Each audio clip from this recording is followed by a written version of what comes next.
For most of human history, debt had an ending. It was something you entered, endured, and escaped. A temporary burden that followed famine, war, or failure, and then faded away when the crisis passed. When the harvest returned or the war was won, the debt was paid, the ledger was closed, and life continued. A merchant in ancient Rome lived in a world that would have felt familiar to a merchant in 1600.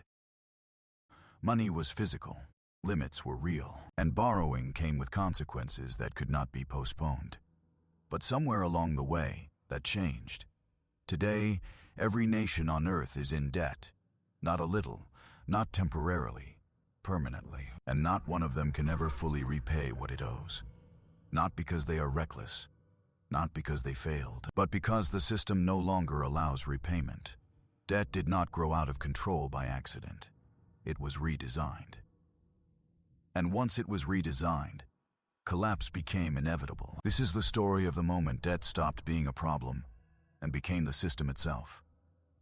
Before debt became permanent, economies moved slowly. Wealth was tied to land, labor, and seasons. If a king wanted to fight a war, he raised taxes or borrowed gold. If he borrowed too much, lenders refused him. If he defaulted, his power evaporated. This created discipline. A ruler who spent too freely lost his throne. A city that borrowed too much lost its independence.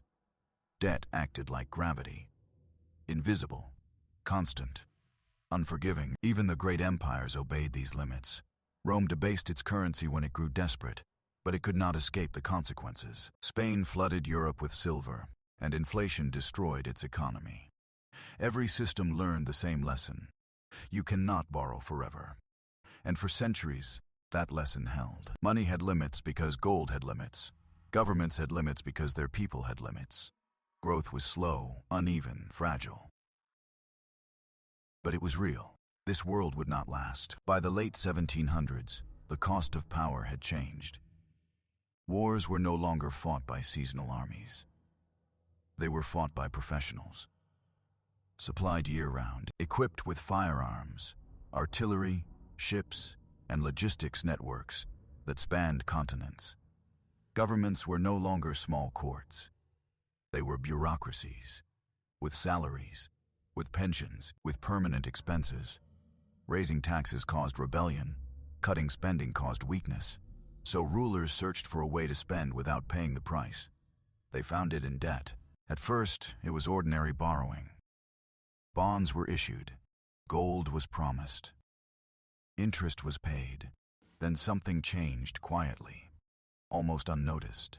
What if debt never ended? What if instead of repaying loans, governments replaced them with new ones? What if interest was paid forever and the principal was never touched? This was not a technical change. It was a philosophical one. The moment debt stopped ending, it stopped being debt. It became a structure. The first governments to try permanent debt did not see it as dangerous. They saw it as elegant. Borrow once. Roll it forward forever. Lenders received endless interest. Governments never faced repayment. The public barely noticed. This was the birth of the national debt as we know it. A bill that is never due. And like all systems that hide costs, it spread fast. Once one country adopted it, others were forced to follow. A nation without permanent debt could not compete militarily. Wars became cheaper. Empires grew larger. Promises became easier to make. Debt became political power. And power is addictive. Once debt became permanent, everything changed. Governments no longer chose between spending and stability. They had both. For a while, every crisis was solved with borrowing. Every emergency justified new loans. Every failure was postponed, never corrected. Debt grew faster than income. Interest grew faster than growth. Yet the system looked stable because the cost was invisible. The bill was sent to the future, to people who could not vote, protest, or resist. Banks depended on government debt. Pensions depended on it. Markets priced it as eternal. And once everyone depends on a system, stopping it becomes impossible. Paying off the debt would collapse the institutions built on it. So the debt grew, and grew, and grew. When warnings appeared, they were dismissed. Leaders said growth would fix it. Economists said debt didn't matter. Central banks said they were in control. The language changed. Debt became stimulus. Borrowing became investment.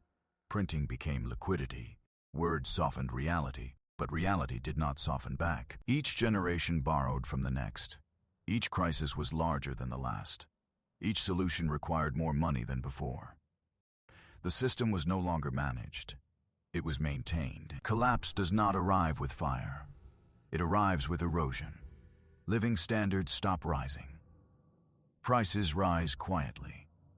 Trust fades slowly. People feel it before charts show it. They work harder for less. They save more but own nothing. They know something is wrong but cannot name it. And by the time leaders admit the problem, the system is locked. The debt cannot be repaid. The money cannot be stopped. The promises cannot be kept. This is the cost of permanent borrowing. Every country now lives inside this system. Every government depends on debt. Every citizen pays for it, even if they don't know how. The mistake is complete. Debt never disappeared. It won. And when debt becomes permanent, collapse is no longer a possibility. It is only a matter of time. This was the final mistake. If you want to understand how systems really fail, subscribe, because the biggest collapses in history never begin with disasters. They begin with decisions.